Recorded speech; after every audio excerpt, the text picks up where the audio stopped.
Hey guys, అందరు ఎలా ఉన్నారు? So welcome back. ఇది పార్ట్ 2 ఆఫ్ మై జర్నీ అనమాట. సో దీంట్లో నేను మీకు మొత్తం మేమున్న లాంచ్ చూపిస్తాను. అండ్ దెన్ మీకు అసలు ఏం జరిగింది ఫ్లైట్లో అనేది కూడా ఎక్కే ముందు అది కూడా చెప్తాను నేను ఇక్కడ. సో ఇది బేసికల్లీ లాంచ్ అనమాట. ఎన్కామ్ అని చెప్పేసి కొత్తగా కన్స్ట్రక్ట్ అయిన లాంచ్ అని చెప్పేసి చెప్పారు నాకు. కానీ అసలు లోపల డిజైన్స్ మాత్రం అసలు అదిరిపోయాయి. ఒకసారి మీరు చూస్తే వాల్ ఎడ్జెస్ రెండింటికి ఏంటి అన్నట్టంటే చీరలు ఉంటాయి కదా, శారీస్ని మొత్తం పొడవుగా ఒక చిన్న ఫ్రేమ్ లాగా చేశారనమాట. మీరు పైన చూసినట్టయితే దాని తర్వాత ఈ షాండిలియర్స్ టైప్లో వీళ్ళు ఇట్లా అరేంజ్ చేశారు. అండ్ ప్రతి ఒక్క టేబుల్ దగ్గర మీరు ఈ లైటింగ్స్ చూడండి లెఫ్ట్ సైడ్, అసలు చాలా యునీక్గా డిజైన్ చేశాడు ఇదంతా కూడా. అండ్ కనుక్కోగా తెలిసింది ఏంటి అన్నట్టంటే ఆల్మోస్ట్ 500 to 700 కెపాసిటీ అంట ఇది మొత్తం లాంచ్, ఒక ఇన్ ఏ సింగిల్ స్ట్రెచ్ అంత కెపాసిటీ అనమాట. సో ఇప్పుడు మీరు చూసారంటే ఇక్కడ లీఫ్ కనిపిస్తుంది కదా, ఇదే బార్ ఏరియా. సో దీంట్లో అన్ని రకాల బ్రాండ్లు, ఓ మై గుడ్నెస్, ఏంటి అన్నదంటే starting from the very small brand to the very costliest brand అన్నీ అవైలబుల్గా ఉంటుంది. అండ్ దెన్ అది ఫ్రీ ఆఫ్ కాస్ట్. ఇప్పుడు మీరు ఇక్కడ చూసారా, పైన అంతా శారీస్ని మొత్తం ఒక ఫ్రేమ్ లాగా పెట్టారు. అండ్ ఆ లెఫ్ట్ సైడ్ మొత్తం మీకు బఫే ఏరియా అనమాట. సో మొత్తం సెల్ఫ్ సర్వీసే ఇక్కడ, వెళ్ళి ఇంకా కావాల్సింది తెచ్చుకోవచ్చు అనమాట. మేమైతే ఇక్కడ జీరా సోడా బాగా ఎంజాయ్ చేసాం, జల్జీరా అంటాం కదా. సో ఫుల్ తినిన తర్వాత జల్జీరా తాగామన్నమాట బాగా. సరే అసలు లాంచ్ మొత్తం ఎక్స్ప్లోర్ చేద్దాము అని చెప్పేసి స్లోగా నడుచుకుంటూ వెళ్తున్నాను. ఎంత దూరం వెళ్తుందో చూద్దాం లాంచ్ అని చెప్పేసి. యూజువల్లీ ఇదంతా మనకి డైనింగ్ ఏరియా టైప్ ఉండిందనమాట. రైట్ సైడ్ అంతా సిట్టింగ్, లెఫ్ట్ సైడ్ అంతా కూడా అందరు కూర్చొని ఏదో లంచ్ ఆర్ డిన్నర్ అవి చేస్తుంటారు. సో స్లోగా వెళ్తుంటే నాకు ఇట్లా లెఫ్ట్ సైడ్లో ఇట్లా అట్రాక్షన్ అలా కనిపించింది. ఏంటబ్బా ఇది అనేసి చెక్ చేస్తే ఇదొక రీడింగ్ ఏరియా అనమాట. సో మీ ఫ్లైట్ మీకు లేట్ అయినా, లేకపోతే మీరు ఇంటర్నెట్ యాక్సెస్ చేయాలన్నా కూడా, లేకపోతే న్యూస్ పేపర్స్ ఏమన్నా చదవాలనే ఇంట్రెస్ట్ ఉన్న వాళ్ళు ఏం చేయొచ్చు అన్నట్టంటే ఇంక ఇక్కడికి వచ్చి మొత్తం డైలీ ఎర్లీ మార్నింగ్ 5:30, 6కి అప్డేట్ అయిపోతాయంట news papers. And as well as ఇక్కడ మీరు ఇంటర్నెట్ కోడ్ తీసుకోవచ్చు. ఇంటర్నేషనల్ నెంబర్స్ ఉంటే కనుక, ఇండియన్ నెంబర్స్ ఉంటే డైరెక్ట్గా మీరు మీ ఫోన్ నెంబర్ నుంచి తీసుకోవచ్చు. ఇంకా లెఫ్ట్ సైడ్ కొన్ని సైంటిఫిక్ ఫిక్షన్ బుక్స్, దాని తర్వాత కొన్ని డిఫరెంట్ జర్నల్స్ ఉన్నాయి. సో ఇది అయిపోయిన తర్వాత నెమ్మదిగా ముందుకెళ్ళడం చేశాను, ఎందుకంటే ఇది చాలా లోపలికి ఉండింది బేసికలీ. సో ఇక్కడంతా లెఫ్ట్ సైడ్లో వాష్రూమ్స్ మొత్తం ఎంత వెల్ మెయింటైన్ అంటే ఒక 7 స్టార్ హోటల్ అని చెప్పొచ్చు మీకు. సో అలానే నెమ్మదిగా వెళ్ళాను. ఇక్కడ కొంతమంది ఇండియన్స్ ఉన్నారు, ఏం చేస్తున్నారని చెప్పి చూడడానికి వెళ్తే ఇక్కడ ఏంటంటే స్పా ఉందన్నమాట. సో జర్నీ చేసిన తర్వాత బాగా అలసిపోయి, లేకపోతే నెక్స్ట్ ఇంకొక ఫ్లైట్ ఉండి మధ్యలో ఏమైనా లేఓవర్ ఎక్కువగా ఉండింది అన్నట్టంటే ఇక్కడికి వస్తుంటారు. రేట్స్ కూడా చాలా రీజనబుల్గా ఉన్నాయి. మొత్తం ప్రతి ఒక్కటి చెక్ చేసిన తర్వాత సమ్వేర్ అబౌట్ 2000 రూపీస్ నుంచి 3000 రూపీస్ వరకు. అంటే మీకు డీప్ టిష్యూ మసాజ్, ఇట్లాంటి డిఫరెంట్ మసాజెస్ అన్నీ అవైలబుల్గా ఉన్నాయి అన్నమాట ఇక్కడ. ఇంకా నెమ్మదిగా అట్లానే ముందుకెళ్ళడం, ఇంకా ఎంత పోతుంటే అంత వస్తూనే ఉంది లోపలికి అట్లా. ఇదంతా కూడా అందరు వచ్చి ఇక్కడ వెయిట్ చేయడం అవన్నీ చేస్తున్నారు. ఇక్కడ లెఫ్ట్ సైడ్లో ఏంటి అన్నట్టంటే స్లీపింగ్ పాడ్స్ అంట. అంటే నేను చాలా లాంచెస్ విజిట్ చేశాను, కానీ ఇది ఫస్ట్ టైం నేను ఇక్కడ చూస్తున్నాను స్లీపింగ్ పాడ్స్ అని చెప్పేసి. ఐ మీన్ లైక్ మీరు ఎక్కడన్నా వేరే ఎయిర్పోర్ట్స్లో చూస్తుంటే కనుక కామెంట్ చేయండి కింద. బట్ ఇది నా first time sleeping pods.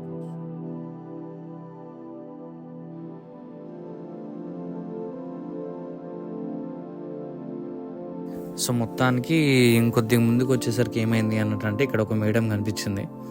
So తినేంటి అన్నట్టంటే explain చేస్తున్నాను అనమాట ఎక్కడెక్కడ ఏముందని. అంతలోపల ఇంకొక అతను వచ్చాడు, ఆశీష్ అని చెప్పేసి. ఆష్ అనుకుంటా, ఓకే. సో ఇతను ఏంటి అన్నట్టంటే మొత్తం వాక్ అరౌండ్ ఇస్తానని చెప్పాడు నాకు. నేను ఎట్లాగో ఖాళీగానే ఉన్నా, పొద్దున 5 వరకు ఫ్లైట్ లేదు. ఇంకా సరే కానీ చూద్దాము. ఎందుకు అన్నట్టంటే చూసిన అన్ని లాంచెస్లో, అంటే లైక్ హాంకాంగ్లో కానీ, లేకపోతే ఇటు ఢిల్లీలో ముందు మహారాజా లాంచ్ కానీ, లేకపోతే ఇప్పుడు మనకి హైదరాబాద్లో ఉన్న లాంచ్ కానీ, ప్లాటినం లాంచ్ కానీ, కెనడాలో ఉన్న లాంచ్ కానీ అన్నీ చూశాను. కానీ ఇట్లా పాడ్స్ కానీ, లేకపోతే ఇంత పెద్ద ఉన్న లాంచ్ మాత్రం నేను చూడలేదన్నమాట. సో సరే చూపిస్తా అన్నాడు కదా, ఇంకా ఎట్లాగో మనం టైం పాస్ చేయాల్సింది కాబట్టి ఇంకా మనోడిని పట్టుకొని సరే అని చెప్పేసి చూడడానికి బయలుదేరాను నేను. ఇంకా ఇంకా స్లోగా ఫస్ట్ మనోడు బాగా ఎగ్జైట్ అయ్యి చూపించింది ఏంటి అన్నట్టంటే స్మోకింగ్ జోన్. ఎందుకు అన్నట్టంటే ఈ లాంచ్లో ఈ స్మోకింగ్ జోన్ అనేది ఒక థీమ్ బేస్డ్ స్మోకింగ్ జోన్ అంట. మనం సినిమాలలో చూస్తుంటాం కదా, బాహుబలి కదా సారీ, మన బిల్లా లేకపోతే ఇట్లాంటి మాఫియా రిలేటెడ్ మూవీస్ ఉంటాయి కదా. సో సేమ్ అదే థీమ్తో చేశారు వీళ్ళు. దీంట్లో ఏంటి అన్నట్టంటే ఇక్కడ వాళ్ళు సిగరెట్లతో పాటు మందు కూడా సప్లై చేస్తారంట. సో అదొకటి బాగుంది ఇక్కడ. ఇంకా దాని తర్వాత ఇది ఎగ్జాస్ట్ ఎక్కడి నుంచి ఉందో కనుక్కోవడం మర్చిపోయాను. అసలు ఎక్కడ చూసిన మొత్తం గ్లాసెస్తోనే ఉంది ఇదంతా కూడా. కాకపోతే ఏరియా మాత్రం ఏకదం ఉంది, మామూలుగా చేయలేదు వీళ్ళైతే. ఎందుకు అన్నట్టంటే ఎవరు లోపలికి వచ్చినా కూడా వాళ్ళకి ఇనఫ్ స్పేస్ ఉండేటట్టు ప్లస్ కంఫర్టబుల్గా కూర్చుండేటట్టు డిజైన్ చేశారంట. కుర్రాడు మంచి దీని మీద ఉన్నాడు పాపం, మంచి ఎగ్జైట్ అయ్యి చూపించాడు, రండి సార్ చూడండి అని చెప్పేసి. ఇంకా దీని తర్వాత ఏమైందంటే నా ఇంట్రెస్ట్ అంతా రెండే. ఒకటి ఏంటంటే గేమింగ్ జోన్, ఒకటి వచ్చేసేసి మన పాడ్స్ అనమాట, స్లీపింగ్ పాడ్స్. నెక్స్ట్ ఏం చేశాడంటే స్లోగా గేమింగ్ జోన్కి తీసుకొచ్చాడు. ఈ గేమింగ్ జోన్ ఏంటి అన్నట్టంటే ఇప్పుడు అఫ్కోర్స్ మీకు లేవర్ ఎక్కువగా ఉండి ఇంకా టైంపాస్ చేయాలి అన్నట్టంటే this is one of the best way to do it.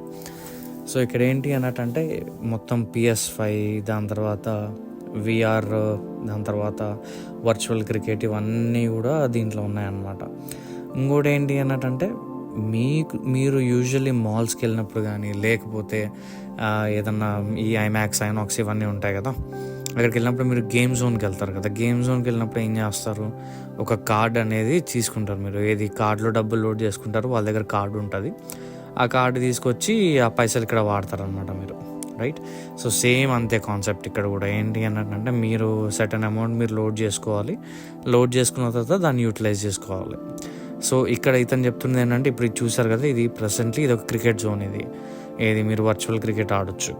And on top of it ఏంటి అన్నట్టంటే వీళ్ళు ఏవైతే ఈ గేమింగ్ జోన్స్, దాని తర్వాత పాట్స్, దాని తర్వాత ఈ స్మోకింగ్ జోను, స్పా కానీ లేకపోతే ఇవన్నీ ఉన్నాయో, రీడింగ్ రూమ్ కానీ ఇవన్నీ ఉన్నాయో, వాటన్నిటిని గురించి కూడా అడ్వర్టైజ్మెంట్స్ వీళ్ళు లోపల అక్కడ లాంచ్ దగ్గర మనం కూర్చొని తింటున్నాం కదా, అక్కడ వాళ్ళు అన్ని టీవీస్లో డిస్ప్లే చేస్తున్నారు అనమాట. ఇట్లా ఇప్పుడు మీరు వెనకాల టీవీ చూసినట్టయితే ఇక్కడ దీంట్లో కూడా డిస్ప్లే చేస్తున్నారు. వీళ్ళు ఎట్లా దాన్ని ఏమంటారు, అడ్వర్టైజ్ చేస్తున్నారని ప్రతి ఒక్క చిన్న వాళ్ళు ఇచ్చే ఫెసిలిటీని.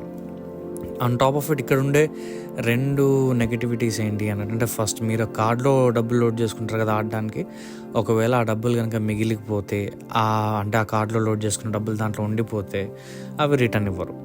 ఓకే, సో టెక్నికలీ ఏంటి అన్నట్టంటే మీరు 2,000 రూపాయలు లోడ్ చేశారు అన్నట్టంటే దాంట్లో మీరు 1,000 రూపాయలు వాడితే 1,000 రూపాయలు బొక్క లేదు. వీళ్ళు ఏమంటారు అన్నట్టంటే సార్ అది లైఫ్ టైం వ్యాలిడిటీ ఉంటుంది, మీరు ఎప్పుడు వచ్చినా కూడా దాన్ని యూటిలైజ్ చేసుకోవచ్చు అని చెప్పేసి చెప్తున్నాడు నేను. సరే, అఫ్కోర్స్ మనం ఏంటి అన్నట్టంటే ఊరికే ఫ్రీక్వెంట్గా ట్రావెల్ అయితే చేయము. సో అట్లాంటప్పుడు అది మనకి చాలా వేస్ట్ అనమాట. అది కాకుండా మళ్ళీ 18% GST వేస్తాడంట. నేను అది అడుగుతున్నారా, 18% GST ఎందుకు వేస్తావు? ఎందుకంటే డ్యూటీ ఫ్రీ కాబట్టి డెఫినెట్లీ GST అనేది ఉండకూడదు, రైట్. సో అది కథ. కాకపోతే దాన్ని ఏమంటారు అన్నట్టంటే వీళ్ళు GST 18% వేస్తారంట. ఇంకా అది కామన్ అంట. అంటే ఏదైతే ఎక్స్ట్రా ఫెసిలిటీస్ వీళ్ళు మనకు అక్కడ ఇస్తున్నారో ఎన్కామ్లో, వాటన్నిటికీ 18% GST అనేది కంపల్సరీ పడుతుందంట. సో ఇది అయిపోయిన తర్వాత ఇక్కడ నుంచి మన కుర్రాడు ఏం చేశాడు, స్లోగా నాకు పాట్స్ చూపి బాబు, అసలు పాట్స్ చూడాలనుంది నాకు అని చెప్పి అడిగాను. సో నెమ్మదిగా తీసుకెళ్తున్నాడు అనమాట. అదే అన్నాడు, సార్ మొత్తం 4 పాట్స్ ఏమో ఉన్నాయి ఇక్కడ. సో ఏంటి అన్నట్టంటే పర్ అవర్ సమ్వేర్ అబౌట్ 1,000 రూపాయలు ప్లస్ GST పడుతుందంట. 1,000 రూపాయలు ప్లస్ 18% ట్యాక్స్. ఇప్పుడు మీరు లోపలికి వెళ్ళినారంటే ఇప్పుడు చూడండి, ఇప్పుడు ఇదేంటంటే మొత్తం స్లీపింగ్ ఏరియా. ఒకవేళ మీరు లాంజ్లోనే ఎక్కువ టైం స్పెండ్ చేస్తున్నారు అంటే more than 10 hours layover, more than 5 to 6 hours layover ఉంది అన్నట్టంటే ఇప్పుడు మీరు చూసారు కదా, ఇది స్లీపింగ్ పాడ్. ఇదేంటంటే మొత్తం ఫ్లాట్ ఉండదు. కాకపోతే ఏంటి అన్నట్టంటే ఇప్పుడు మీరు చూసారు కదా, ఆటోమేటిక్ ఇది ఇట్లా ఉంటుందన్నమాట. అంటే సేమ్ అదే, అంటే ఎక్కువ కంఫర్టబుల్గా నిద్ర అయితే పోలేరు, బట్ స్టిల్ ఏంటి అన్నట్టంటే కొద్దిగా జనాల్లోంచి కొద్దిగా బయటికి వచ్చి ఉంటున్నట్టు ఉంటుంది మీకు ఇక్కడ. సో చూశాను, బాగానే ఉంది. కానీ మనలాంటి వాళ్ళకైతే అది కంఫర్టబుల్ కాదు. మన వెయిట్ దీని మీద పడిందంటే అది పోద్ది. వాడు పాడుకు కట్టిన గంటతో పాటు మన దగ్గర నుంచి కూడా డబ్బులు అవుతాడు వాడు. సో కాబట్టి పాడ్ అయితే మంచిగా డిజైన్ చేసి పెట్టారు. వీళ్ళ దగ్గర ఉంది 5 పాట్స్ అంట. 5 పాట్స్లో 3 పాట్స్ ఆక్యుపైడ్ అంట. నాకు తెలిసి ఖచ్చితంగా ఈ తెల్లోళ్ళే ఖచ్చితంగా వేసుకుని ఉంటారు ఆ పాట్స్. అంటే అది నేను అర్థం చేసుకునేది. ఇంకా నెక్స్ట్ వీడు మొత్తం చెప్పాడు ఏంటి అంటే కంప్లీట్గా క్లోజ్ అయిపోతుందంట, కంప్లీట్ బ్లాక్అవుట్ చేసుకోవచ్చు అంట, per hour 1000 rupees plus tax ఏది పాడ్కి. సో ఇప్పుడు ఫర్ ఎగ్జాంపుల్ మీరు 3 అవర్స్ 4 అవర్స్ ఎన్ని అవర్స్ పట్టుకుంటే అన్ని hours into 1000 rupees plus tax. So అట్లా. సో ఇది కూడా బొక్కే. అంటే ఒకవేళ మీరు లోపలికి వెళ్ళి పడుకోవాలి, ఎందుకంటే మీ ఫ్లైట్ ఒకవేళ డిలే అయింది అన్నట్టు అంటే ఆటోమేటిక్గా వాడు ఎయిర్లైన్స్ కూడా మీకు హోటల్ ప్రొవైడ్ చేస్తాడు. మీకు తర్వాత కూడా చెప్తాను ఇప్పుడు మూవింగ్ ఫర్దర్ నేను అసలు మాకు ఏం హోటల్ ప్రొవైడ్ చేశారు ఏంటి కదా అని. సో యూజువల్లీ ఏంటంటే ఈ పాట్స్ ఒకవేళ మీరు రెగ్యులర్గా ట్రావెల్ చేసి లేకపోతే మల్టిపుల్ దాని ఏమంటారు ఇవి ఉన్నాయనుకోండి layovers, then I think this is very feasible. అంటే ఇప్పుడు వాడు చెప్పేదాని ప్రకారం కూడా ఆ కుర్రాడు చెప్పేదాని ప్రకారం కూడా ఏంటంటే జస్ట్ మల్టిపుల్ లేఓవర్స్ ఉంటే కనుక చాలా యూజ్ అవుతుందని చెప్పేసి చెప్తున్నాడు ఈ అబ్బాయి. కాకపోతే మనోడు మంచి ఖుషి అయిపోయాడు. ఏంటి అన్నట్టంటే ఖచ్చితంగా నేను డబ్బులు ఖర్చు పెడతాను అని చెప్పేసి ఫిక్స్ అయిపోయాడు. కానీ పాపం ఏమీ తీసుకోలేదు. నేను లాస్ట్లో చాలా బాధపడ్డాడు. సార్ మీరు ఒక్కటన్నా తీసుకుంటుందేమో అనుకున్నా సార్, గేమ్స్ అన్నా లేకపోతే కనీసం స్పా అన్నా లేకపోతే పార్ట్స్లో అన్నా మీరు ఏదో ఒక దాంతో ఖర్చు పెడతారు అనుకున్నాను. కానీ మీరేమో మొత్తం చలాకీగా అంతా ఇన్ఫర్మేషన్ తీసుకున్న కామ్కి వెళ్ళిపోతున్నారంట లాస్ట్లో అన్నాడు వాడు. బట్ స్టిల్ ఇప్పుడు నాకు వచ్చేసి జిమ్ చూపిస్తున్నాడు అనమాట ఈ అబ్బాయి. సో ఇప్పుడు జిమ్లో చూడండి, ఇది ఏంటంటే ఒక స్మాల్ ఆక్యుపెన్సీ. అంటే ఒకవేళ లేవర్స్ ఎక్కువ ఉన్నప్పుడు మీరు షవర్ చేయాలంటే కూడా ఇక్కడ షవర్ రూమ్స్ ఉంటాయి.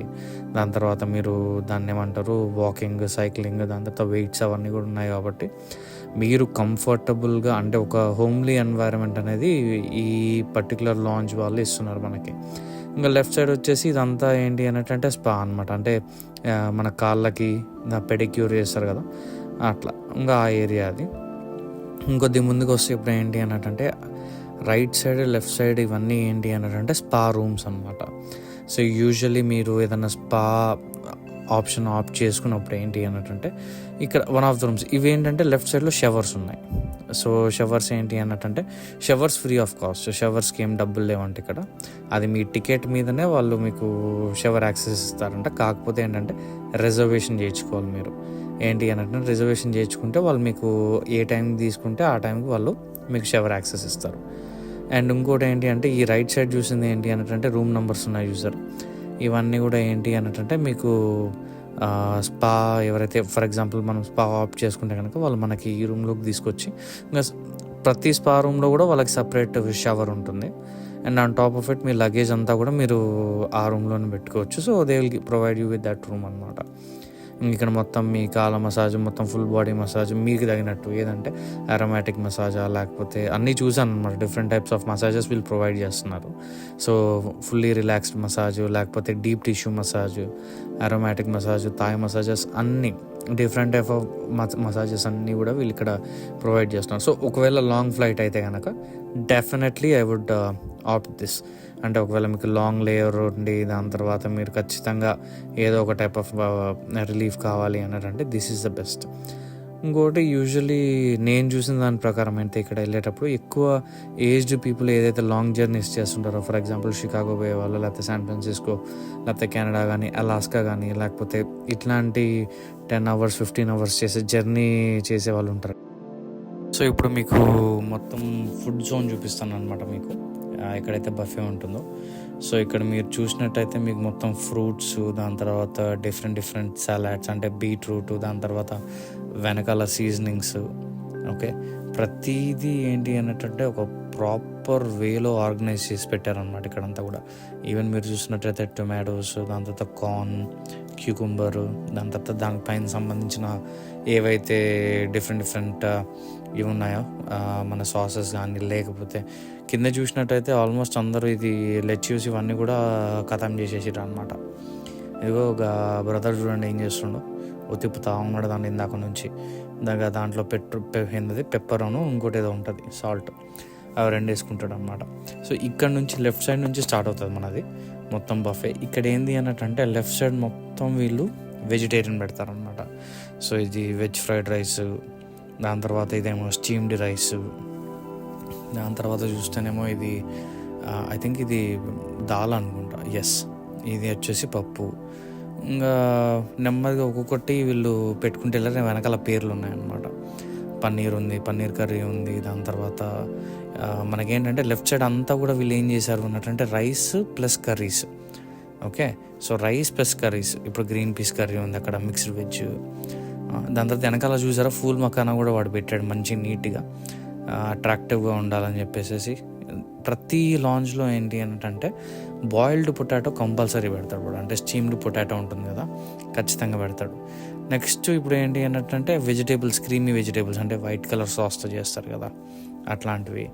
దాని తర్వాత వచ్చేసేసి మిక్స్డ్ వెజ్, దాని తర్వాత వెజిటేబుల్ బీన్స్, దాని తర్వాత వెజ్ ఫ్రైడ్ రైస్, పులావ్ చేస్తున్నాడు ప్లస్ వెజ్ ఫ్రైడ్ రైస్ రెండూ ఉన్నాయి. సో ఎవరు నచ్చినోడికి నచ్చినట్టు అనమాట. ఇది వచ్చేసి పన్నీరు, మొత్తం అన్నీ హ్యాండ్మేడ్ ఇవన్నీ కూడా ఇక్కడ పెట్టాడు వీడు. దాని తర్వాత ఇక్కడ చూస్తే ఇప్పుడు మీకు లైవ్లో వాడు దోశ వేసిస్తాడు అనమాట. మీరు వెళ్ళి బాబు నాకు ఇట్లా మసాలా దోశ కావాలంటే మసాలా దోశ, నార్మల్ దోశ కావాలంటే నార్మల్ దోశ, మీ ఇష్టం, మీరు ఏది అడిగితే అది వాడు వేసిస్తాడు. ఇంకా పక్కకు వస్తే మీకు ఎట్లా ఉంది అన్నట్టు మొత్తం అన్ని చట్నీస్, దాని తర్వాత పొడులు. ఇప్పుడు చూసారంటే పొడులు కూడా చాలా బాగున్నాయి, పుట్నాల పొడి, పప్పుల పొడి, కారపొడి అన్నీ అవైలబుల్ ఇక్కడ. సో మీకు నచ్చింది తినచ్చు. దాంతోపాటు ఏంటి అంటే మీకు అప్పడాలు కూడా పెట్టాడు చూడండి, ఎందుకంటే ఇది డిన్నర్ టైం కాబట్టి మీకు ఓన్లీ డిన్నర్ మెన్యూ అనేది అవైలబుల్గా ఉంటుంది. ఇంకా మీరు ఒకవేళ లేదు అన్నట్టు ఇట్లా సీరియల్స్ కానీ, లేకపోతే ఓట్స్ కానీ, లేకపోతే దాన్ని ఏమన్నా చాకోస్ కానీ అక్కడ అవైలబుల్గా ఉంటాయి. అవి మీరు తీసుకొని, మిల్క్ అక్కడ మీకు ఫ్రీజర్లో ఉంటుంది, అవి తీసుకొని పోసేసుకోవడమే. ఇప్పుడు చూడండి, లేదంటే ఇప్పుడు ఇక్కడ చూసారు కదా మొత్తం ఇదంతా కూడా ఏంటి అంటే మీకు పిజ్జా చేస్తున్నారు ఇక్కడ. ఇప్పుడు మీకు ఇదంతా కూడా పిజ్జాకి సంబంధించిన సాసెస్. వాడు ఒక 4 టైప్స్ ఆఫ్, అంటే మొత్తం వెజ్ పిజ్జాలు, ఏవి నాన్ వెజ్ లేవు ఇక్కడ వీడి దగ్గర. పిజ్జాస్ వరకు మాత్రం చిన్నవి బుడ్డివి ఒక 4 టైప్స్ వాడు పెట్టాడు అనమాట. మొజరెల్లా ఒకటి, వెజ్ మిక్స్ వచ్చి వెజ్ లెవర్స్ ఒకటి, దాని తర్వాత వాడు స్పినాచ్ ఒకటి, ఆల్ మిక్స్డ్ ఒకటి, దాన్ని ఏమంటారు ఆల్ మిక్స్డ్ సంథింగ్ ఏదో పెట్టాడు వాడు. పన్నీర్ టిక్కా కూడా ఉండింది వీడి దగ్గర. సో నేను కూడా ట్రై చేశాను, ఓకే నాట్ బ్యాడ్, బాగానే ఉండింది. కాకపోతే టూ మచ్ చీజ్ అనమాట. ఇంకా ఫ్లైట్కి ముందు అంత హెవీగా తినకూడదు కదా, సో బట్ స్టిల్. కాకపోతే ఏంటంటే it's a very good option. ఒకవేళ ఇప్పుడు ఫారినర్స్ ట్రావెల్ చేస్తున్నప్పుడు ఒకవేళ వాళ్ళకి ఇండియన్ ఫుడ్ నచ్చలేదు అన్నట్టుంటే వాళ్ళు చచ్చినట్టు వాళ్ళు తినేది ఏంటి, పిజ్జా, బర్గర్లు, తొక్కతోలు ఇవే కదా అట్లా. సో ఇక్కడ కూడా రైట్ సైడ్ ఏమవుతుంది అంటే ఇక్కడ నుంచి మీకు నాన్ వెజ్ మెన్యూ అనేది స్టార్ట్ అవుతుంది అనమాట. ఇప్పుడు ఓపెన్ చేసింది ఫిష్. అది ఫిష్ కూడా అసలు మామూలుగా లేదు, అసలు చింపిడిచి పెట్టింది అది. దాని తర్వాత ఏంటంటే చికెన్లోనే వాడు 3 different types of chicken items అనమాట. ఒకటేమో ఇది రసోయి చికెన్ అనమాట. ఇది కూడా టేస్ట్ బాగుంది. దాని తర్వాత వచ్చేసి నార్మల్గా ఇది ఏదో ముర్గా అంటాడు కదా, పన్నీర్ ఏదన్నా అంటారు, చికెన్ ముర్గానో ఏదో సంథింగ్ ఏదో పెట్టాడు దాన్ని. దాని తర్వాత కానీ అన్నిటికంటే హైలైట్ ఇది మటన్. అసలు బోనికలు, మూలికలు ఉన్నాయి, బాబా జరుగుతుంటే వస్తూనే ఉంటుంది అనమాట. టేస్ట్ కూడా చాలా బాగా చేశారు. యూజువల్లీ నార్త్ ఇండియన్స్ సరిగ్గా చేయరు అనుకున్నాం కానీ, బట్ మటన్ టేస్ట్ మాత్రం నెక్స్ట్ లెవెల్. ప్రతి ఒక్కడు తినింది మటన్, తినింది, అసలు ఎవడు వదిలిపెట్టలే. ఇంకోటి మాకేంటంటే ఈ ట్రిప్లో మాతో పాటు ఇంకొక తెలుగు ఫ్యామిలీ కూడా ఉన్నారనమాట, సేమ్ బిజినెస్ క్లాస్లోనే. సో పాపం ఫస్ట్ టైం మిస్ అయ్యారనమాట అంకుల్, ఏది మటన్ తినకుండా. బట్ నెక్స్ట్ టైం మళ్ళీ మేము వచ్చిన తర్వాత మళ్ళీ తిన్నారు. తర్వాత ఏం జరిగిందో చెప్తాను నేను మీకు. బట్ మొత్తానికైతే మాతో వచ్చిన ఇండియన్ ఫ్యామిలీ వాళ్ళకు కూడా మటన్ అనేది చాలా బాగా నచ్చింది. ఎందుకు కానీ మొత్తానికి టేస్ట్ మాత్రం అదిరిపోయింది. ఇంకా నెక్స్ట్ ఇక్కడ చూసి వస్తే కనుక మీరు మొత్తం డిఫరెంట్ టైప్ ఆఫ్ చీజ్లు కానీ, లేకపోతే బ్రెడ్ కానీ, దాని తర్వాత మీకు క్రాసెంట్స్, ఇవన్నీ కూడా అవైలబుల్. అంటే you name it, you have it అట్లా. ఎక్సెప్ట్ మరీ ఎక్స్ట్రీమ్ సీ ఫుడ్స్ కాకుండా ఈవెన్ సూప్లు కూడా అవైలబుల్గా ఉన్నాయి. మీకు టమాటో సూప్ ఒకటి అవైలబుల్గా ఉంది. దాని తర్వాత chicken hot and sour soup కూడా అవైలబుల్గా ఉంది వీళ్ళ దగ్గర. సో ఫుడ్ విషయంలో ఏంటి అంటే అసలు డోకా లేదు, హాయిగా ఎంజాయ్ చేయొచ్చు అనమాట మనము. సో అదొకటి చాలా బాగా నచ్చింది. సో ఇప్పుడు యాక్చువల్లీ స్టోరీ స్టార్ట్ అయిందనమాట. ఎర్లీ మార్నింగ్ 5 o'clock ఉండాల్సిన మాకు ఫ్లైట్ వ్యాంకూవర్కి ఏమైంది అన్నట్టు డిలే అయిపోయి 7:30 అని చెప్పేసి మాకు ఆన్లైన్ అప్లికేషన్లో ఇచ్చారు. సరే అని చెప్పేసి వాళ్ళు వీల్ చైర్ వాళ్ళు ఏం చేశారు, వాళ్ళు కరెక్ట్గా 6:30కి వచ్చేసి మమ్మల్ని గేట్ దగ్గర కూర్చోబెట్టారు అనమాట. సో 7:30 సరే కూర్చున్నాం. ఏమైంది 7:30 ఫ్లైట్ కాక మళ్ళీ డిలే అయిపోయి 9:30 అన్నారు. సరే 9:30 అయింది, ఇంకా వాటరు అవి ఇవి ప్రొవైడ్ చేస్తారేమో అంటే సరే ప్రొవైడ్ చేశారు. మీరు దాని తగ్గట్టు మన వాళ్ళ సంగతి తెలిసిందే కదా, మీద పడి కొట్టుకొని ఆ వాటరు ఆ జ్యూసులు తీసుకొని వెళ్ళిపోయారు, ఏదో కరువు కాటకంలో ఉన్నట్టు. కాకపోతే ఏంటంటే ఫ్లైట్ అవి ఇవి అన్నీ పక్కనే ఉన్నాయి. బట్ ఏదో ఇంజన్ మెయింటెనెన్స్ ప్రాబ్లం అని చెప్పేసి 9:30 వరకు కూర్చోబెట్టారు, బాగానే ఉంది. ఇప్పుడు ఏమైంది 9:30కి వచ్చేసరికి ఏమవుతుంది అంటే ఆన్లైన్ అప్లికేషన్లో 9:30 కాస్త 2:30 చూపిస్తుంది మళ్ళీ ఆఫ్టర్నూన్ 2:30. సో ఇంకా మన కత్తిలాంటి కుర్రాళ్ళు అందరూ పంజాబ్ వాళ్ళే కదా, వీళ్ళు అసలు ఊరుకోలే. అరే అసలు ఉత్తపుణ్యానికి అసలు ఏం కన్ఫర్మేషన్ లేకుండా ఊరుకోే టైమింగ్స్ మారుస్తున్నారని చెప్పేసి ఇంకా గొడవ స్టార్ట్ చేసేదన్నమాట. ఇంకా నేను కూడా ఇదేదో బాగుంది కదా, సరే కాస్త వీడియో తీసుకొని కంటెంట్ కింద పని చేస్తుంది అని చెప్పి పోయిన లోపలికి. అసలు మామూలు గొడవ పడట్లేదు, ఎందుకంటే ప్రతి ఒక్క ప్యాసింజర్కి ఏదో ఒక కమిట్మెంట్ ఉండింది. సో ఇప్పుడు ఫ్లైట్ డిలే అవుతుంది అన్నట్టంటే at the end of the day ఏమవుతుంది, వాళ్ళకి ఇక్కడున్న కమిట్మెంట్ అనేది దెబ్బతింటుంది. సో ఈవెన్ నేను అక్కడ చాలామందిని ఏడవడం కూడా చూసిన. మరి ఎందుకు ఏడిసిదో ఏమో తెలియదు, అయితే ఏం ఎగ్జామ్ అయితే కాదు, దిగినట్టు ఎగ్జామ్ రాస్తారని. బట్ స్టిల్ ఏంటి అనుకుంటే భయపడ్డారో లేకపోతే ఫస్ట్ టైం వెళ్తున్నారో నాట్ ష్యూర్, బట్ చాలామంది అప్సెట్ అయితే అయ్యారు. వీళ్ళేంటి ఎయిర్లైన్స్ వాళ్ళు, సరే సార్ మేము మీకు హోటల్ ప్రొవైడ్ చేస్తాము, ఎందుకు అన్నట్టంటే వేరే ఫ్లైట్స్ ల్యాండ్ అయిన తర్వాత ఆ ఫ్లైట్స్ని ఇటు డైవర్ట్ చేస్తాము అని చెప్పేసి చెప్పారు. కాకపోతే వీళ్ళందరూ ఏంటి అన్నట్టంటే ఇప్పుడు కనుక మేము ఇప్పుడు హోటల్ తీసుకొని వెళ్ళిపోతే మీరు కంప్లీట్గా ఫ్లైట్ ఈరోజు క్యాన్సిల్ చేస్తారు, క్యాన్సిల్ చేసేసి మీరు ఖచ్చితంగా మీరు మమ్మల్ని హోటల్లోనే ఉంచేసి మీరు ఎప్పుడు మేము ఫ్లై అవుతాం అనేది కూడా మీరు చెప్పరు అని చెప్పేసి ఒక ఇది వేసేసారనమాట మా ఇంట్లో. బట్ స్టిల్ మేము కూడా వెయిట్ చేస్తూ ఉన్నాం ఏం చేయాలి ఎందుకంటే ఇప్పుడు నేను మా మమ్మీ దాని తర్వాత మాతో వచ్చిన తెలుగు ఫ్యామిలీ మేమందరం కూర్చొని వెయిట్ చేసినా వేస్ట్ అక్కడ. ఎందుకు అన్నట్టంటే వాళ్ళు ఎటువంటి ప్రాపర్ సొల్యూషన్ చెప్పట్లేదు, దాని తర్వాత ఎక్కడ కన్ఫర్మేషన్ ఇవ్వట్లేదు సరే ఇప్పుడు ఫ్లై అవుతుంది అనేసి. సరే ఇంకా చేసేదేముంది, ఇంకా వెళ్దాం పదండి అని చెప్పేసి ఇంకా నేను నాతో పాటు వచ్చిన తెలుగు ఫ్యామిలీ మేము అయితే డిసైడ్ అయిపోయాం, సరే హోటల్కి వెళ్దాం, ఫస్ట్ రెస్ట్ తీసుకుందాం, ఎందుకంటే లాంజ్లో ఉండి సరిగ్గా పడుకోక ఉట్టి తినుకుంటా అటు ఇటు ఎందుకు ఫ్రెష్ అవుతాం, స్నానం కూడా చేయొచ్చు అని చెప్పేసి వాళ్ళు ఇచ్చిన కూపన్స్ అవి ఏదో ఉంటాయి కదా, ఇది వాళ్ళు తీసుకెళ్ళి వాళ్ళే ఇంకా క్యాబ్కి ఇచ్చేసి పంపించేశారు అనమాట. వాళ్ళు మాకు ఇచ్చింది రాడిసన్, మీరు వెళ్ళండి, మీరు అక్కడే మనకి ఫ్రీగా లంచ్ ఎవ్రీథింగ్ ఈజ్ ఇంక్లూడెడ్ అనమాట. సో వాళ్ళే బుక్ చేసి పంపించారు. ఇప్పుడు దీంట్లో ట్విస్ట్ ఏంటి అంటే 60% ఆఫ్ ద పీపుల్ ఏంటంటే హోటల్ ఆప్ట్ చేయలేదు. ఓకే, హోటల్ ఆప్ట్ చేయకుండా వాళ్ళు అక్కడే గేట్ దగ్గరే ఉండిపోయారంట. మొత్తానికి కింద మీద పడి వీళ్ళు క్యాబ్లో మమ్మల్ని ఏం చేశారంటే ఇది రాడిసన్ బ్లూ హోటల్కి పంపించారు. ఇంకోటి చెప్తాను వినండి, దరిద్రానికి వీడు 17 కిలోమీటర్ల దూరం అంట ఎయిర్పోర్ట్ నుంచి. ఎయిర్పోర్ట్ చుట్టుపక్కల అన్ని హోటల్స్ ఉన్నాయి, కానీ అవన్నీ వదిలేసి వీడికి 17 కిలోమీటర్ల దూరం ఉన్న హోటల్ దొరికినట్టు అంటే పంపించి వచ్చాడు. ఆ క్యాబ్ వాడేమో వాడు ఎక్కువ తిరిగితే వాడికి ఎక్కువ పైసలు వస్తాయని సార్ కొద్దిగా 3-4 రౌండ్లు ఎక్కువ తిప్పుతాను సార్, నేను నాకు డబ్బులు వస్తాయని వాడేమో చుట్టూ తిప్పే. అందులో దరిద్రానికి ఏంటి అన్నట్టుంటే ఆ రోజు ఏదైతే మేము వెళ్ళామో ఫుల్ ఎండగా ఉంది, వీడేమో ఏసీ వేయట్లేదు క్యాబ్ వాడు, అసలు మామూలుగా లేదు కదా. కాకపోతే ఏంటంటే దిగిన తర్వాత కొద్దిగా సర్వీస్ బాగుండింది, వీళ్ళే హోటల్ స్టాఫే మొత్తం మాది ఏదైతే క్యారీ ఆన్ బ్యాగ్స్ ఉంటాయి కదా, క్యారీ ఆన్ బాక్స్ అన్నిటిని కూడా మంచిగా నీట్గా ప్యాక్ చేసి వాళ్ళు స్కానింగ్కి పంపించేశారనమాట. పంపించిన తర్వాత మొత్తం వెళ్ళిన వెంటనే మాకు ఇన్స్ట్రక్షన్స్ కూడా చాలా మంచిగా ఇచ్చారు వాళ్ళు, అంటే ఎయిర్లైన్స్ వాళ్ళు కాదు, వీళ్ళు రాడిసన్ బ్లూ వాళ్ళు అనమాట. సో మంచిగా ఎన్వైరన్మెంట్ అయితే చాలా బాగుండింది, మనం షాపింగ్ కూడా చేద్దాం అనుకున్నాం లోపల. ఎందుకు అన్నట్టంటే మా చెక్డ్ బ్యాగ్స్ అన్నీ ఎయిర్లైన్స్ వాళ్ళ దగ్గర ఉండిపోయినాయి. వాళ్ళు ఏంటంటే మీకు చెక్ చేసిన బ్యాగ్స్, చెక్ ఇన్ చేసిన బ్యాగ్స్ ఏమీ మీకు వెనక్కి ఉండవు, డైరెక్ట్గా ఫ్లైట్ ట్రాన్స్ఫర్ అవుతాయి అని చెప్పారు. కాకపోతే ఇంకో హోటల్కి వచ్చినప్పుడు ఏంటి మనము క్యారీ ఆన్ బ్యాగ్స్లో బట్టలు పెట్టుకోం కదా, అదొకటి ఇబ్బంది అయింది. కాకపోతే సరే మేమైతే పెట్టుకున్నాం, నేను మా మదర్ అయితే కొన్ని డ్రెస్సెస్ పెట్టుకున్నాం పైన, సో వీఆర్ ఫైన్. నాతో పాటు వచ్చిన తెలుగు ఫ్యామిలీ ఇప్పుడు ఎదురు అంకుల్ వాళ్ళు కనిపిస్తున్నారు కదా, వాళ్ళది ఏమైపోయింది అన్నట్టు వాళ్ళు లెస్ లగేజ్ మోర్ కంఫర్ట్ ఉండాలన్నట్టు వాళ్ళు ఏం చేశారు, చెక్ ఇన్ బ్యాగ్ మన క్యారీ ఆన్ బ్యాగ్స్ కూడా చెక్ ఇన్ చేసేసారు. సో దీనివల్ల ఏమైపోయింది అన్నట్టంటే ఇంకా అక్కడ సేమ్ రాడిసన్ బ్లూలోనే వాళ్ళకి ఏంటి అన్నట్టంటే జూడియో ఇవన్నీ కూడా అవైలబుల్గా ఉన్నాయి. సో వెళ్ళి అక్కడ పర్చేస్ చేయడానికి సో అంకుల్ వాళ్ళు షాపింగ్కి వెళ్తామన్నారు, మాకు వాళ్ళకి పక్కపక్కన రూమే ఇచ్చారనమాట. సో లక్కీలీ ఇంకా నేను మా మమ్మీ ఏమో లంచ్ చేసేసి మేము పడుకోవడానికి ప్లాన్ చేసాం, ఎందుకంటే కొద్దిగా రెస్ట్ తీసుకుంటే మళ్ళీ 15-16 అవర్స్ జర్నీకి రెడీ అవ్వాలి. అంకుల్ వాళ్ళు కూడా వెళ్ళి వెంటనే డ్రెస్సెస్ తెచ్చుకొనేసేసి ఫ్రెష్ అయ్యి మేము కూడా కాసేపు రెస్ట్ తీసుకుంటామని చెప్పారనమాట టైంలో. మొత్తానికి అలా ప్లాన్ చేసాం. కాకపోతే ఏంటంటే వాళ్ళు మాకు ప్రొవైడ్ చేసిన హోటల్ కూడా మరీ అంత కాస్ట్ ఏం లేదు, చెప్పడానికి 5 స్టార్ హోటలే తప్ప అంత కాస్ట్ ఏం లేదు, అంటే మరీ నోవెటల్ లేకపోతే గ్రీనరీ ఇట్లా అయితే లేదు, ఏదో ఉందంటే ఉంది. బట్ స్టిల్ డిసప్పాయింటెడ్ అయింది హోటల్ కూడా చూసేసి అట్లా అన్నమాట.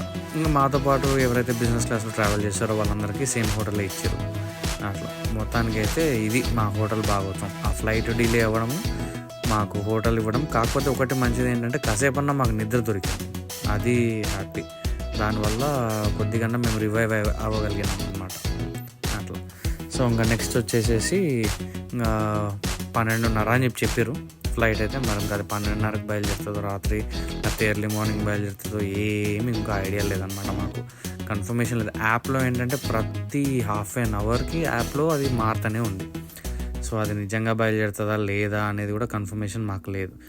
మేమేంటి అంటే ఒకవేళ అది ఈరోజు బయలుదేరదు, రేపు బయలుదేరుతుంది అంటే కనీసం బయట ఢిల్లీకి పోయి కొద్దిగా అట్లా తిరిగి వద్దాం అనేసి మాతో పాటు వచ్చిన అంకుల్ వాళ్ళతో డిస్కస్ చేసుకున్నాం అనమాట. ఎట్లాగో టైం ఉంటుంది, పని పాట లేదు, ఉట్టి హోటల్లో కూర్చోవడే కాబట్టి అట్లా సరదాగా వెళ్ళి బయట తిరిగి వచ్చినా కూడా మంచిదే కదా అన్నట్టు మేము ఆ ప్లాన్లో ఉన్నాం అన్నమాట. ఇది హోటల్ రూమ్ వాళ్ళు మాకు ఇచ్చింది. మొత్తం అంతా వుడ్ దీనిలానే ఉంది, అంటే మొత్తం వుడ్ వాల్స్ అట్లా అనిపించింది నాకు మొత్తం కూడా. ఏమంత కాస్ట్ లేదు. స్లైడింగ్ డోర్ ఉంది వాష్రూమ్కి. దాని తర్వాత కింద అంతా కూడా వుడ్ స్టిక్కరింగ్ ఇచ్చాడు. ఈ పక్కన డోర్ నుంచి ఏంటంటే అవతల రూమ్లో ఏం జరుగుతుంటాయి కూడా వినిపిస్తున్నాయి. పక్కన వాళ్ళు 3 పిల్లలు ఏదో గొడవ పడుతున్నట్టుంది. ఇక్కడ కైకేకే అంటున్నారు, ఇక్కడ మాకు వినిపిస్తుంది. సరే ఇంకేం చేస్తాం. నాకు తెలిసి ఎయిర్లైన్స్ వాళ్ళు ఎప్పుడైతే వీళ్ళని మనల్ని హోటల్కి పంపిస్తారో అప్పుడు ఎట్లాంటి రూమ్ ఇవ్వాలని చెప్పి ఫిక్స్ అయినట్టున్నారు వాళ్ళు. కాకపోతే వ్యూ మాత్రం చాలా అంటే చాలా బాగుంది. ఒక్కసారి మీరు వ్యూ చూసారంటే ఇక్కడ నుంచి మొత్తం ముందు ఒక గ్రౌండ్, లెఫ్ట్ సైడ్ జిమ్, దాని తర్వాత మొత్తం ఇట్లా సిటీ అంతా కూడా, న్యూఢిల్లీ సిటీ అంతా కూడా ఇట్లా మనకు కనిపిస్తుంది అన్నమాట నీట్గా. సో